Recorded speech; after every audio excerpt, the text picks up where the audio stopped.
7 months of protests, people uniting from all walks of life, and a potential threat to democracy had camped outside the parliament. First, they vowed to not only allow members of parliament to enter the building. A group of intrepid atheists ventures into the heart of Israel to unravel the enigma of Christian beliefs that have shaped generations. Prepare to be amazed as they stumble upon a sacred site revered by Christians for centuries. Will these groundbreaking discoveries rock the foundations of faith and rewrite history as we know it? Tune in to learn more. A group of atheists set out on an intriguing journey to Israel, motivated by their desire to learn more about the enormous impact of Christian beliefs on the lives of believers throughout history. They set out to discover the historical roots and meanings of the Christian faith, drawn by the Holy Bible's ongoing power. During their exploration, the crew came across a startling find that stunned the globe, the sacred Pool of Siloam. It was here, according to the book of John, that Jesus restored the sight of a blind man decades ago, and it is a location of great devotion for Christians. Pool of Siloam. It is supposed that Jesus performed one of his most well-known miracles at an old rock pool that is described in the Bible. This pool is said to have been mentioned in the book of John. Remarkably, sections of these pools can still be seen in Jerusalem today, even though they are almost 2,000 years old. The ancient site of the Pool of Siloam can be found in Wadi Hilway, a neighborhood in Jerusalem's Old City that is located immediately to the south of the city's walls and has, in more recent times, been inhabited by Palestinian Arabs. There is a lot of mystery about the lengthy history of the pool, as it is partially covered up in untrue stories and myths. However, according to recorded records and archaeological data, we are aware that the pool has existed in several different configurations over the past few centuries. During the 8th century before the Common Era, King Hezekiah constructed a pool at this location to supply Jerusalem with water. Even the Old Testament refers to the creation of this particular pool. In the second book of Kings, chapter 20, verse 20, it says, "As for the rest of the acts of Hezekiah, along with all his might, and how he constructed the pool and the tunnel to bring water into the city, are they not written in the book of the Chronicles of the kings of Judah?" During the time of the Second Temple, it is believed that the pool was rebuilt somewhere around the reign of Alexander Jannaeus, although the exact circumstances surrounding what happened to the original building are unknown. It is not known for certain whether or not the pool was erected in the same spot as an earlier pool that Hezekiah had constructed. Regardless, the pool that was purportedly visited by Jesus would have been the one that was constructed during the Second Temple period. The vast majority of historians are in agreement that he existed in the past as a real person. Nevertheless, it is difficult to tell what parts of his life narrative are true and which parts are fictitious. For example, changing water into wine is highly improbable. In the book of John in the New Testament, there is a tale of Jesus performing a miracle at the Pool of Siloam by curing a blind man. This miracle allowed the man to see again. It says here that he instructed him to go wash in the Pool of Siloam, so the man left and bathed himself, and when he returned he could see. It is known that the Pool of Siloam was used at the time as a ceremonial bath, also known as a mikveh, by pilgrims who soaked themselves in the water before walking through the city of David to the temple.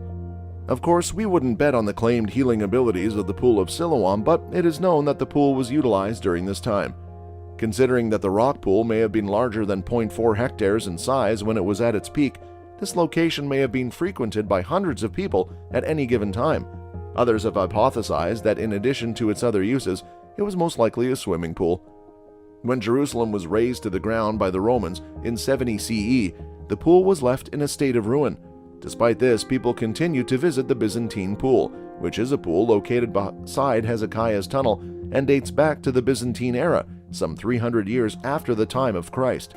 It is believed to have connections to the first Pool of Siloam because of its proximity to the tunnel. When building work was being done in 2004, further remnants of the Pool of Siloam were discovered for the first time.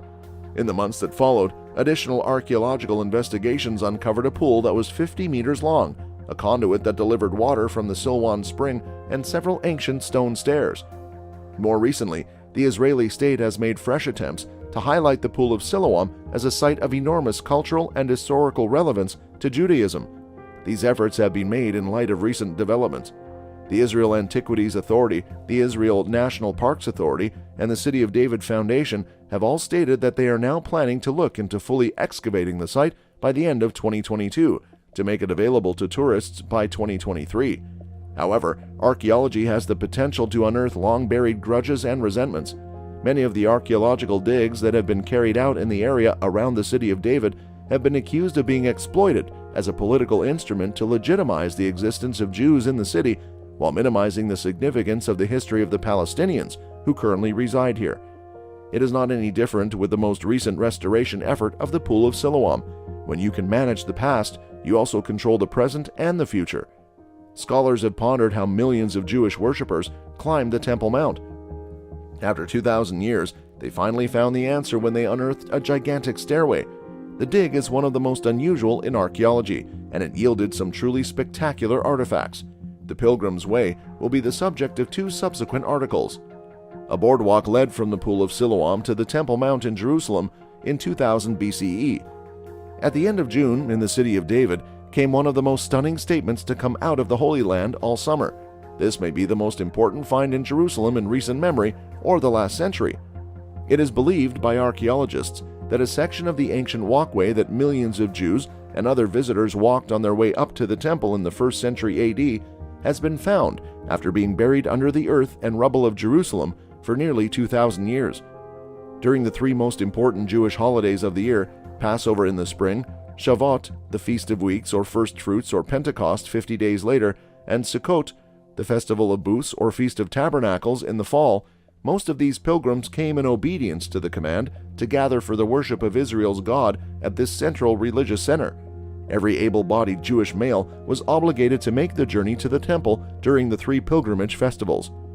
From the Pool of Siloam, where worshippers would ritually cleanse themselves, the wide roadway was the major route leading up to the 700-yard ascent to the temple, which presently ends at the western wall. The Israel Antiquities Authority directed the project, which was funded by the City of David Foundation. Eventually, the site will be accessible to the public. Everything that makes Jerusalem special to Christians and Jews alike took place right here. It happened right here in the City of David. Zeev Orenstein, Director of International Affairs for the City of David Foundation, told CBN News. Here you can find the vibrant center of Jerusalem. We are discussing the Temple Mount and the Pool of Siloam. The City of David is what we're referring to. All of them are connected by the Pilgrim's Path. Officials from both countries were present for the City of David unveiling ceremony. The disclosure of this discovery has sparked a political firestorm, in part because of its resonance with Jewish history. A 25-foot wide ancient stairway that may have been used by Jesus. Archaeologists have been working on the Pilgrim's Road, also known as the Pilgrimage Road, for 6 years to uncover the historic route, and they have just finished the first 350 yards. The main section of the street was uncovered in 2004 after a sewer line burst beneath a potato field, although remnants of the street had been unearthed at the route's beginning near the temple. Located in what is now the Arab Silwan neighborhood, the field is southeast of the old city's walls. Workers repairing it, supported by archaeologists as is customary routine in this area, reportedly uncovered several large stairs. Amazingly, this finding led to the subsequent unearthing of the ancient Siloam pool. The blind man Jesus healed in John 9, 1-9 took place in the city of Siloam. From the lower levels of the city, he and his disciples probably took the pilgrim's path up to the temple where they joined the rest of the masses. Under Frankie Snyder's direction, the excavations pushed north from Siloam, revealing an amazing thoroughfare with massive stone paving slabs 25 feet wide. The southern 500 yards of the route leading up to the temple have been excavated so far. About 250 yards of this path's big stones remain in place. About 100 meters worth of paving is missing, leading experts to speculate that it was either stolen or never installed. Extremely rare subterranean dig. Unlike other archaeological digs, the majority of the Pilgrim's Road excavation has taken place below ground, beneath the bustling Silwan neighborhood above it. Archaeologists have been horizontally tunneling for years beneath today's streets and homes to uncover ancient ruins. Steel beams were hammered into the ceiling every few feet to withstand the weight of the heavy load. The Israeli government and private contributors have already spent hundreds of millions of dollars on the operation. In an opinion piece for the Times of Israel, Doron Spielman, vice president of the City of David Foundation, argued as follows. Unlike most archaeological digs which begin from the ground down, this excavation was done subterraneously, beneath the hustle and bustle of modern Jerusalem, he wrote. The discovery of the Pilgrimage Road was an unprecedented scientific feat of biblical proportions. To further clarify where to excavate, dozens of fiber optic cable cameras were used, and maps and diagrams made by archaeologists over the last century and a half paved the way forward, Spielmann said. On the road dating. The street was dubbed Herodian Road due to the widespread belief that Herod the Great constructed it as part of his extensive renovations to the Second Temple. King Solomon erected the First Temple in approximately 1000 BC, and the Babylonians destroyed it in 400 BC, according to the Bible. The construction of the Second Temple began in the 400s BC during the time of Ezra and Nehemiah, and continued through numerous stages until its expansion under Herod and ultimate destruction by the Romans in AD 70. We can no longer refer to this road as Herodian because archaeological finds show that its monumental features were constructed over a decade and weren't finished until around AD 30, well over a third of a century after Herod's death. It was supposedly constructed under the direction of Pontius Pilate, the Roman ruler famous for ordering Jesus' death. For more on the likely location of Jesus' trial, check out this earlier Thinker update. They write, "This conclusion sheds light on the history of Jerusalem in the late Second Temple period and strengthens the recognition of the importance of the rule of the Roman procurators in shaping the image of Jerusalem. Take a look at the Hebrew writing on the earliest Jerusalem stone. Since the violent fall of Jerusalem occurred in AD 70, this means the final glorious phase of the road lasted only around 40 years before being covered by debris and earth for nearly 2,000 years. The end of the road? Many pilgrims likely sang one of the songs of ascents found in the Book of Psalms as they made their way up the route to the temple. Aliyah Regel or Ole Regel is the Hebrew term used in the Bible. To us, this means making a spiritual journey to the holiest sites in Israel, including the Temple Mount in Jerusalem. Orenstein explains why this location is so sacred in the CBN piece. But, he continued, when you're in the place where the Bible happened, the words of the Bible come to life. The road truly rises. The road, however, was not as simple as that. If this had been Times Square, then so be it.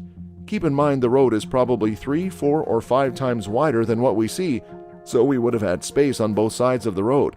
There would have been stores and stalls on either side of the street. He proclaimed, "This is the heart of Jerusalem, from every angle, religious, social, and economic." The stairs are constructed in a fascinating repeating pattern, 2 steps, then a long landing, an elevated platform by the roadside that researchers think was used for making announcements or speeches was discovered. That's all for the video today. We will be right back with more. Don't forget to hit the like button and subscribe to our channel. Thanks for watching.